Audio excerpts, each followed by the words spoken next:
Գալեյանն է Մխիթար Գալեյանի 44-օրյա պատերազմի հերոս մայրը։ Տիկին Գալեյան տեղեկացան Կարա Ռոստոմյանի ձերբակալության մասին եւս, խնդրեմ ինչ մանրամասներ եք տիրապետում։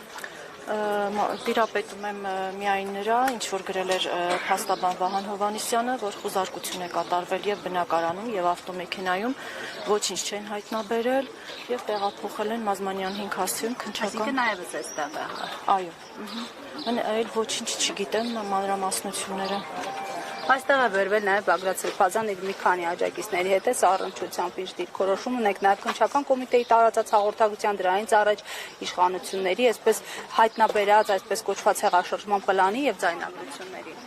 Չեմ կարող ասել ինչ են հայտնաբերել կոնկրետ, չեմ տիրապետում այդ քննչական գործողությունների ապացույցներին, տիրապետում են միայն նրան, ինչ որ համացանցում տեսել եմ եւ լսել եմ։ Այսպես ինչու հիմա այս շարքը սկսվեց, մոտավորապես պատկերացնենք, որովհետև դուք եք ակտիվ, հետևում եք հանրային մասնակցություն եք տարբեր ընդդիմադիր շարժումների։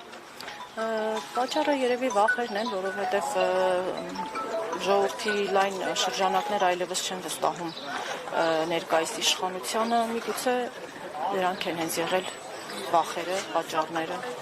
Հասկանալի է, շնորհակալ եմ Տիկին Գալեյան։